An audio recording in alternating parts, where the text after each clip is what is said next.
Salut les beautés, soyez les bienvenus sur Déjame Masticarlo. Je suis Alejandra et aujourd'hui, je vous ramène une nouvelle recette pour Noël. Pas que, vous pouvez aussi la faire à n'importe quel moment de l'année. Aujourd'hui, nous allons préparer des délicieux sablés danois. Je vous laisse avec la recette en vidéo. Pour commencer, nous allons mettre le beurre coupé en morceaux dans la cuve du batteur. Il doit être en pommade. Pour cela, vous pouvez le sortir du frigo à peu près 2 heures à l'avance. On met aussi le sucre et le sel. J'utilise toujours du gros sel, je trouve que c'est mieux parce que comme ça, il ne se mélange pas complètement dans la pâte. Et nous allons crémer le mélange, donc nous allons le battre jusqu'à ce que tout soit très bien intégré.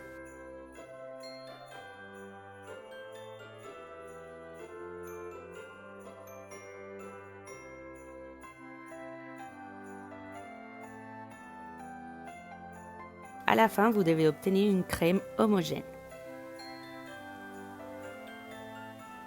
On va ajouter les jaunes d'œufs et l'extrait de vanille. Sachez que si vous préférez, vous pouvez changer l'extrait de vanille par un autre parfum. Vous pouvez ajouter de l'extrait d'amande, de la fleur d'oranger. Donc n'hésitez pas vraiment, si vous préférez un autre parfum, vous pouvez vraiment l'utiliser. C'est interchangeable avec l'extrait de vanille.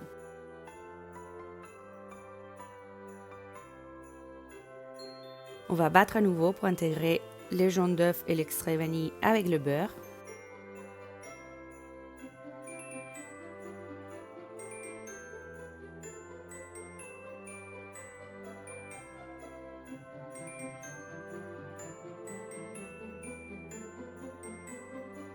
Et une fois tout bien intégré, on va ajouter la farine.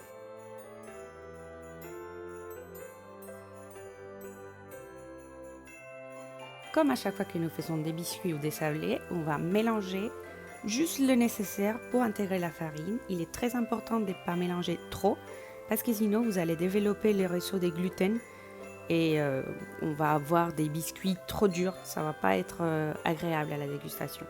Donc on mélange juste le nécessaire jusqu'à ce qu'on ne voit plus des poudres de farine dans le mélange.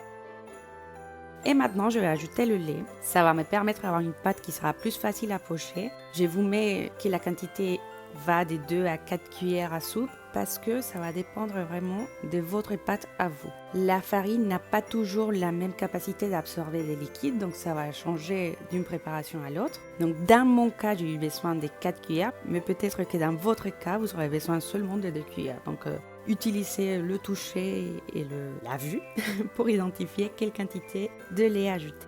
Pour pocher mes sablés, je vais utiliser une douille cannelée.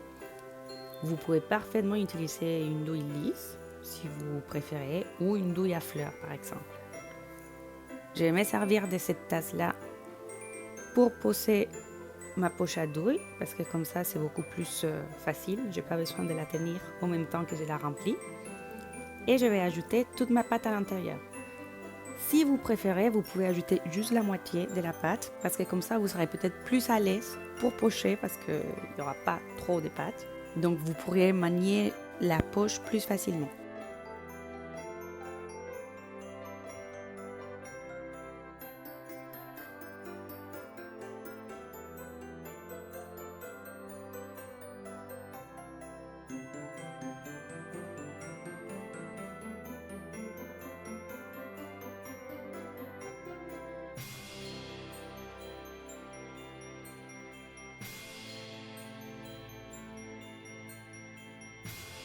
Je vais maintenant pocher mes sablés. Pour cela, je vais poser ces 2 petits coupelles sur la feuille, histoire de faire un poids et éviter que la feuille bouge. Je donne la force à la poche avec la main droite et avec la main gauche, je guide.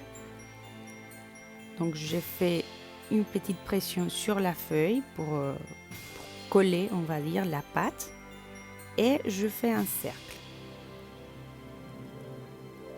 Je vous montre à nouveau. J'ai fait la pression pour coller la pâte et après je fais un cercle. Je vous montre d'un autre angle. Je fais une pression pour coller la pâte et je fais un cercle.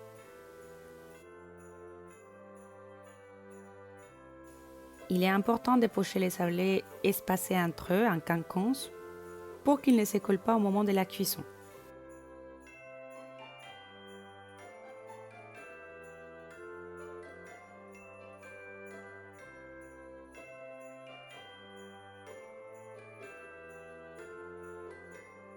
Maintenant, je vais venir fondre le chocolat que je vais utiliser pour décorer. Je vais le faire fondre au micro-ondes. Si vous préférez, vous pouvez le faire fondre au bain-marie, mais je trouve que comme ça va très vite. Il suffit de le mettre pendant 20 ou 30 secondes au micro-ondes. Vous sortez votre récipient, vous mélangez bien, parce que les micro-ondes, ça chauffe de façon irrégulière, donc il faut bien mélanger pour que la chaleur se répartisse uniformément. Et vous remettez au micro-ondes pour 20 ou 30 secondes de plus. Vous allez devoir répéter cette opération les fois nécessaires jusqu'à obtenir un chocolat complètement fondu.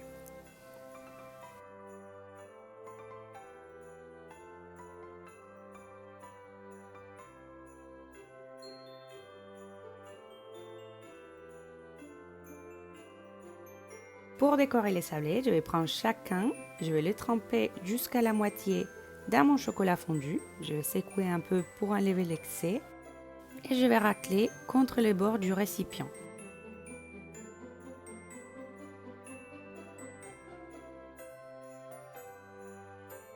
Je vous ai pas dit, il est très important de laisser refroidir complètement les sablés avant de commencer à les décorer. Super important. Et sachez que vous pouvez utiliser du chocolat au lait ou du chocolat blanc aussi. Mais je vous conseille d'utiliser plutôt le chocolat noir parce que les sablés, ils sont déjà sucrés. Donc, j'avais pas envie de rajouter encore plus de sucre avec le chocolat.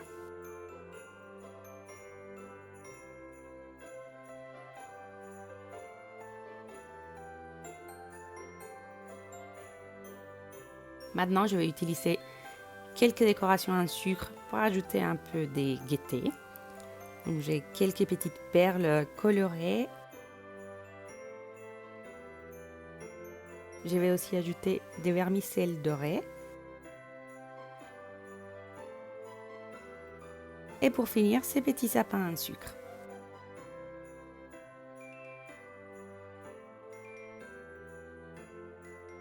Évidemment, vous pouvez laisser le chocolat tout seul.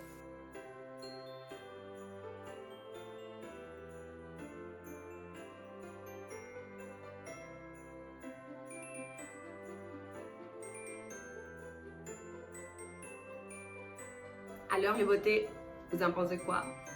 Je vais plutôt vous mettre des photos sur le côté parce que si je penche ce petit plat, je risque de faire une catastrophe en faisant tout tomber. Peut-être que c'est déjà arrivé, peut-être pas. Je dirai rien sur le sujet.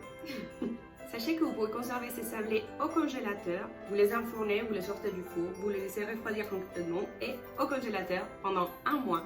Il suffit juste de les sortir 1 heure avant la dégustation pour qu'ils reviennent à température ambiante. Et si vous les préparez pour une consommation immédiate, vous avez plus ou moins 1 semaine pour les finir, même si ça ne tiendra pas 1 semaine, je vous le garantis. Bon les beautés, si vous avez bien aimé cette recette, n'hésitez pas à me le dire dans les commentaires. Si vous avez des questions également, écrivez-les ci-dessous. Si vous faites ces sablés, n'hésitez pas à les partager sur les réseaux sociaux et à me taguer. Pour cela, je vous laisse par ici mon compte Instagram. Si vous n'êtes pas encore abonné à la chaîne, n'hésitez pas à le faire et à allumer la petite cloche pour recevoir des notifications quand il y a une nouvelle vidéo. N'oubliez pas de partager cette recette avec vos familles et vos amis, avec tout le monde. Laissez-moi un magnifique pouce en l'air et je vous dis à une prochaine fois ici sur Déjame Masticar.